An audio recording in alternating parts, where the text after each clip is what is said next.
Okay, I had to adjust my posture here. I have a very fancy background. Hope you're not intimidated by it. I'm reading today from the book 11 Rings by Phil Jackson, coach of the Bulls. If you're like me and you grew up in Chicago in the 90s, you know who Phil Jackson is. I'm going to read this quick story here. Um, this is on page 41. Very, very motivating. Okay. It deserved a yellow sticky, which means it's some motivating gold. Anyways, I'm going to skip over some sentences, so it's not going to be perfect, but here we go. In the summer of 1972, my brother Joe and I took a motorcycle trip through the West that shifted the direction of my life. I had returned to basketball 2 years earlier, but I still felt tentative on court and hadn't found my rhythm yet. He was overcoming an injury and he had surgery. Um, and my marriage to Maxine, my college sweetheart, was foundering. I don't know if he meant floundering or foundering. Anyways, the marriage was not going well. It was on the verge of a separation. So he goes on this motorcycle ride with his brother. And he says, Joe, the brother, didn't mince words. When I watch you play, he said, I get the impression that you're scared. It looks like you're afraid of getting hurt again, and you're not throwing yourself into the game the way you used to. Do you think you fully recovered? Now let's stop there because that has a double meaning there. Or shouldn't say a double meaning. It it can be applied to many contexts. So, for instance, if you recently went through like relationship troubles, could the same thing be said to you? When I watch you play, not play basketball, when I watch you engage in relationships, I get the impression that you're scared. It looks like you're afraid of getting hurt again, and you're not throwing yourself into the game the way you used to. Do you think you've fully recovered? So, see there the universality of messages and well crafted questions. Yes, but there's a difference, I replied. I can't play at the same level. I still have some quickness, but I don't have as much power in my legs. If you're into self help, you might recognize this as what I would call a narrated self limitation. And I hear this sometimes when I coach someone saying what they can't do, and by stating it, they are putting energy into that limitation because to say something takes energy. And so if you're going to speak, speak about your strengths and possibilities, not about your limitations. Well said, Joe. You're going to have to get that back. And then Phil goes on to say, as for the marriage, I said that Maxine and I had grown apart. She had no interest in the basketball world I inhabited, and I wasn't ready to settle down and become a family man in the suburbs. Plus, she was ready to move on and pursue a career as a lawyer.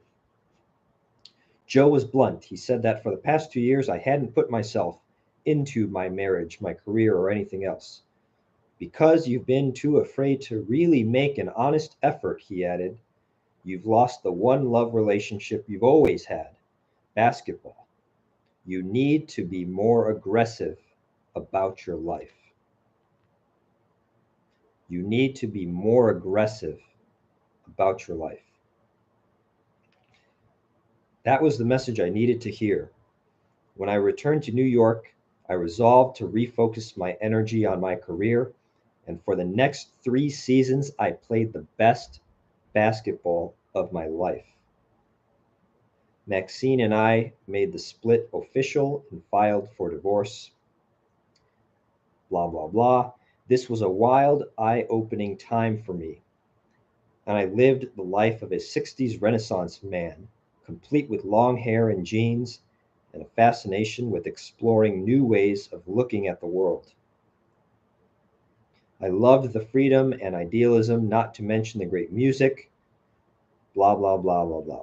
Let's talk about the 1960s or 70s or whatever. But how powerful is that?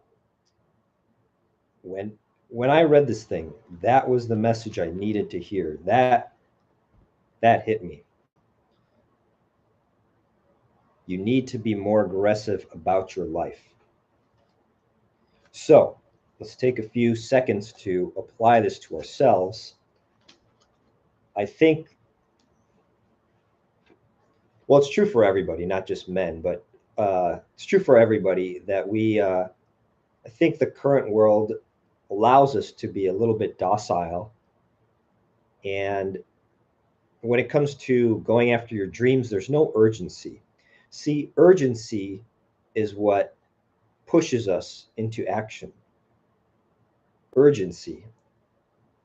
And unless there's some sort of urgency, we're not going to act on things. The question is, why wouldn't we have a sense of urgency when we know that our life is not going to be forever? It's not going to be permanent. I don't know the answer to that. But I think the task that we have, distracted by that stupid cable in the corner there, find something nice to cover that next time.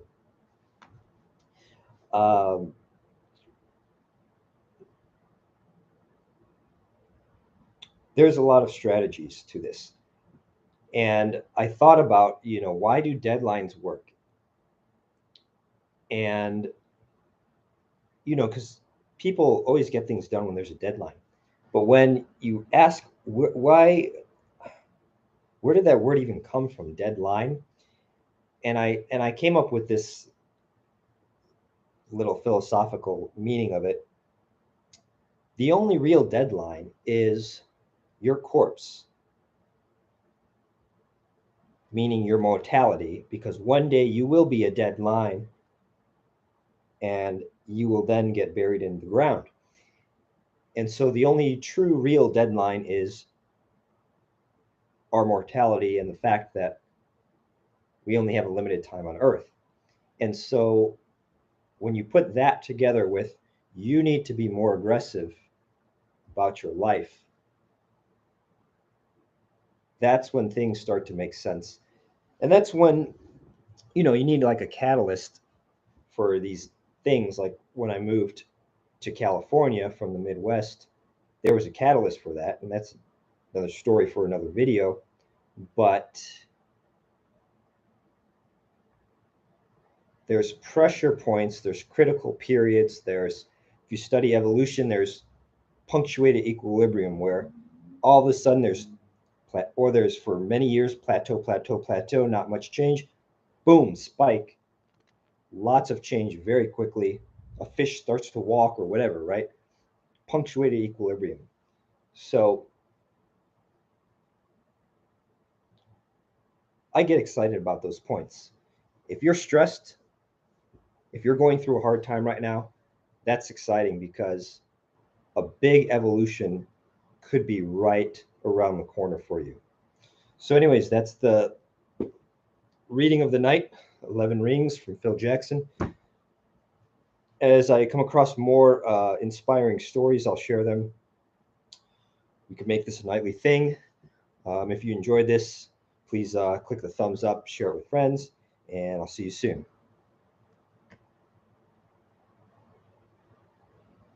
Your stream will stop immediately and you will no longer be live. I guess it's not done yet. So think deeply and put your existence first. There you go.